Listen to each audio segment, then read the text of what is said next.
কয়েকদিন আগে মা পুরী থেকে ফিরেছে আর জগন্নাথ দেবের প্রসাদ এনে সকলকে দিয়েছে। এখন আমি যেটা খাচ্ছি এটাই লাস্ট পিস, আর এটাই হচ্ছে জগন্নাথ দেবের প্রসাদ। প্রসাদ আজকেই শেষ হয়ে গেছে, তবে ইচ্ছা করছে এই রকম গজা আরও খেতে। তাহলে কি এরকম গজা খেতে আমাদেরকে পুরী যেতে হবে? না না, একদমই না। এরকম মতো গজা তোমরা বাড়িতেই বানিয়ে নিতে পারবে। আর সামনেই তো রথযাত্রা, রথযাত্রা উপলক্ষে আজকের রেসিপিটি রইল তোমাদের জন্য। তোমরা চাইলে এরকম গজা বাড়িতেই বানিয়ে জগন্নাথ দেবকে ভোগ চড়াতে পারো। তাহলে চলো দেখে নেওয়া যাক আজকের রেসিপি। নমস্কার, আমি সঞ্চিতা। স্বাদে গন্ধে চ্যানেলে তোমাদের সকলকে স্বাগত জানিয়ে আজকের রেসিপিটি শুরু করছি। গজা বানানোর জন্য উপকরণে কি কি লাগছে একবার দেখে নাও। নিচ্ছি এই কাপের মাপ করে 3 কাপ ময়দা। ময়দার মধ্যে দিচ্ছি 1 চিমটে নুন আর 1 চিমটে কালো জিরে। কালো জিরের পরিবর্তে তোমরা জোয়ানও দিতে পারো। এবার এগুলোকে হালকা হাতে একটু মিশিয়ে নেব।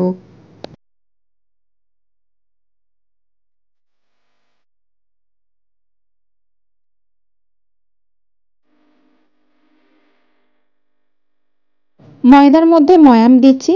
এখানে ময়ামের জন্য আমি সাদা তেল ব্যবহার করছি। নিয়েছি 4 চামচের মতো, তবে তোমরা চাইলে এখানে ঘি ব্যবহার করতে পারো। ঘি দিয়ে ময়দাটা মাখলে খাজাটা আরও নরম হয় আর খেতেও বেশ সুন্দর হয়। ময়ামটা দেখো খুব সুন্দরভাবে মাখানো হয়েছে। মুঠো করলে এরকম মুঠো হয়ে যাচ্ছে, আর ভেঙে দিলে ঝুরঝুর করে ভেঙে যাচ্ছে। ঠিক এভাবে ময়ামটাকে ময়দার সঙ্গে ভালোভাবে মাখিয়ে নিতে হবে।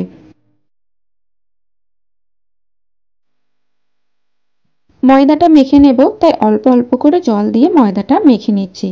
এখানে কোনো রকম গরম জল বা উষ্ণ গরম জল ব্যবহার করতে হবে না। নর্মাল টেম্পারেচারে থাকা জল ব্যবহার করলেই হবে। একবারে জল দিও না, তাহলে ডোটা অতিরিক্ত পাতলা হয়ে যাবে। তাই অল্প অল্প করে জলে ছিটে দিয়ে ময়দার ডোটাকে মাখিয়ে নিও।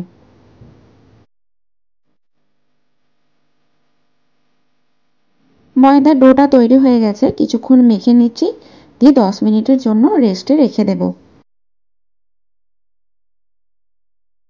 ময়দাটা যতক্ষণ রেস্টে থাকছে ততক্ষণে শিরাটা তৈরি করে নিই। যে কাপ মেপে ময়দা নিয়েছিলাম ওই কাপ মেপে 1 থেকে 1.5 কাপ চিনি নিয়েছি, আর অর্ধেক কাপ দিয়েছি জল। সঙ্গে দিচ্ছি 3টে ছোট এলাচ। এলাচ দিলে ফ্লেভারটা ভালো হয়, নইলে তোমরা এলাচটাকে বাদও দিতে পারো। এটাকে কিছুক্ষণ জাল করে একটা ঘন শিরা তৈরি করে নেব।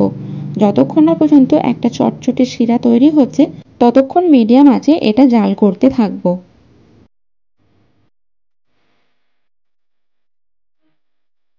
কিছুক্ষণ জাল দেওয়ার পর যখন শিরাটা ঘন হয়ে আসতে শুরু করবে তখন মাঝে মাঝে একবার চেক করে নেবে যে শিরাটা চটচটে ভাব হয়েছে কিনা।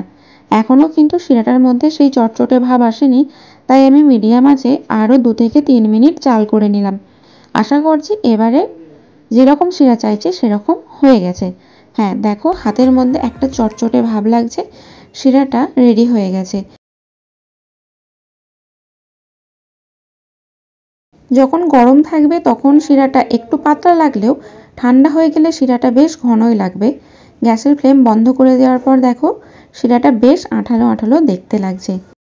এই যে ডোটাকে 10 মিনিট রেস্টে রেখেছিলাম ওটাকে ঢাকা খুলে আরও একবার ভালোভাবে মেখে নিয়ে এর থেকে রুটির মতো লেচি কেটে নেব।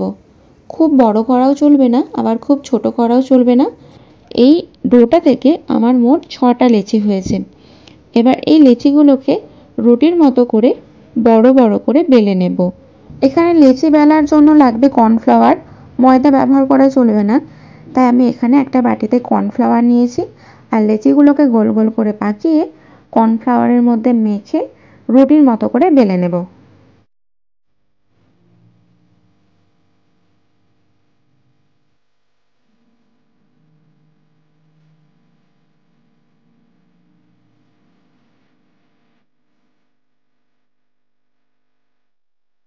এভাবে রুটি বেলার সময় খেয়াল রেখো যেন রুটির ধারগুলো মোটা না থাকে, তাহলে ভাজাটা খেতে ভালো লাগবে না।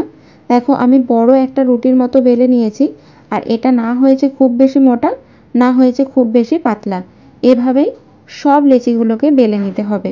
তোমাদেরকে আরও একটা বেলে দেখাচ্ছি।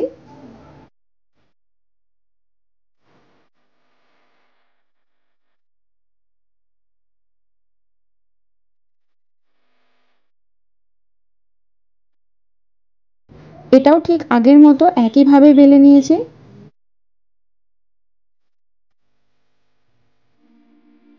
3 কাপ ময়দা থেকে 6টা লেচি হয়েছিল, ওই 6টা লেচি দিয়ে আমি এরকম বড় বড় 6টা রুটি বানিয়ে নিয়েছি। এবার এই রুটিগুলোর মধ্যে আমি একে একে তেল ব্রাশ করে নিচ্ছি। প্রথমে একটাতে আমি তেল ব্রাশ করে নিচ্ছি, এখানে সাদা তেল ব্যবহার করেছি। তোমরা সাদা তেলের পরিবর্তে ঘিও ব্যবহার করতে পারো। ওপর থেকে দিচ্ছি কিছুটা কর্নফ্লাওয়ার। এবার তার উপরে আরও একটা রুটি চাপিয়ে ওই একইভাবে তেল ব্রাশ করে আবারও কিছুটা কর্নফ্লাওয়ার দিয়ে আরও একটা রুটি চাপিয়ে দেব। এভাবে মোট 3টে রুটি একে অপরের পিঠে চাপিয়ে দেব।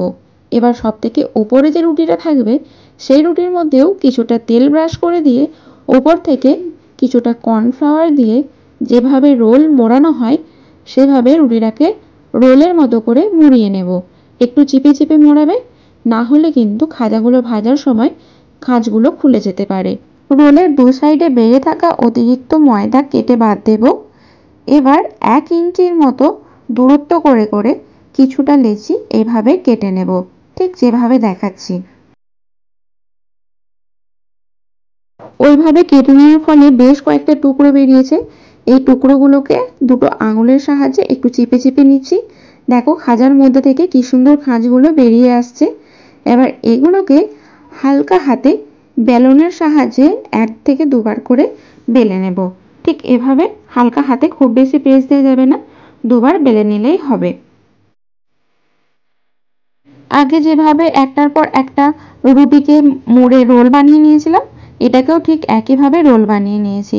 আর ওই একইভাবে কেটে গজার পিস বের করে নেব।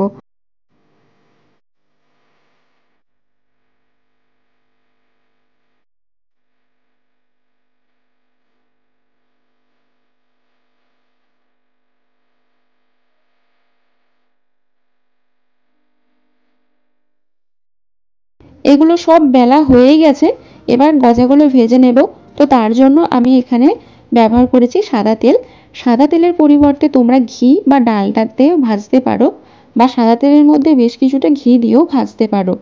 তেলটাকে প্রথমে ভালো মতো গরম করে নিতে হবে, তারপর গ্যাসের ফ্লেম মিডিয়ামে রেখে গজাগুলো ভাজতে হবে। খুব বেশি গজা দেওয়া চলবে না তেলের মধ্যে।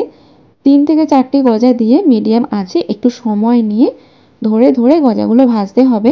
হাই ফ্লেমে গজা ভাজলে গজার উপরের পিঠ তাড়াতাড়ি কালার চলে আসবে আর ভেতরের অংশটা কাঁচা থেকে যাবে। তাই একটু সময় নিয়ে এগুলো ভেজে নিতে হবে।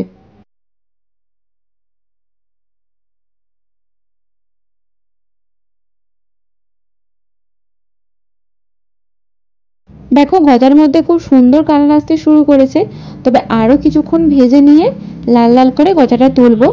এখন দেখো গজার কালারটা কিন্তু পারফেক্ট আছে। এবার গজাটাকে তুলে নেব।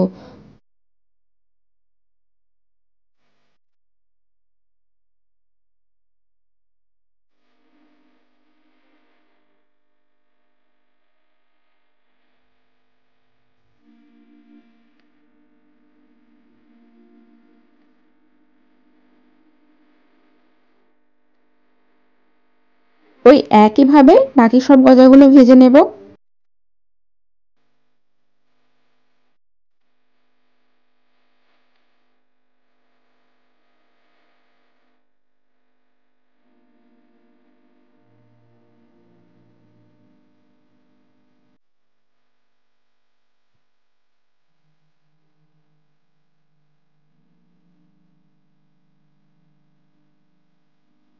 শিরাটা অনেকখানি দেখো আঠালো হয়ে গেছে। এবার গজাগুলো শিরার মধ্যে ডুবিয়ে তুলে নেব। খুব বেশিক্ষণ রাখার দরকার নেই। একবার রসের সঙ্গে এপিঠ ওপিঠ ভালো করে মিশিয়ে তুলে নিলেই আজকের এই রথযাত্রা স্পেশাল জিভে গজা বা মুচমুচে গজা তৈরি হয়ে যাবে।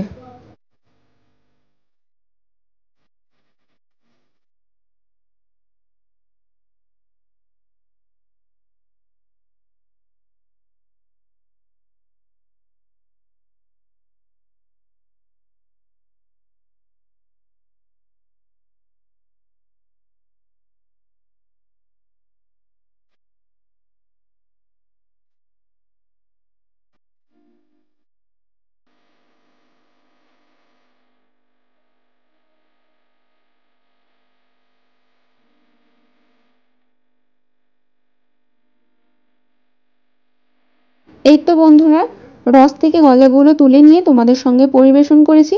দেখো কি সুন্দর মুচমুচে খাস্তা জিভে গজা তৈরি হয়ে গেছে। এবার এরকম করে গজা বানিয়ে তোমরা জগন্নাথ দেবকে প্রসাদ নিবেদন করলে উনি খুব খুশি হবে। সঙ্গে যদি বাড়িতে বাচ্চারা থাকে তারাও এরকম মিষ্টি মিষ্টি গজা হাতে পেয়ে ভীষণই খুশি হবে। তাই বন্ধুরা অবশ্যই একবার রেসিপিটি ট্রাই করো। আর ভিডিওটি কেমন লাগলো অবশ্যই কমেন্ট করে জানিও। দেখা হবে পরবর্তী কোনো ভিডিওতে। ততক্ষণ ভালো থেকো, সুস্থ থেকো, টাটা।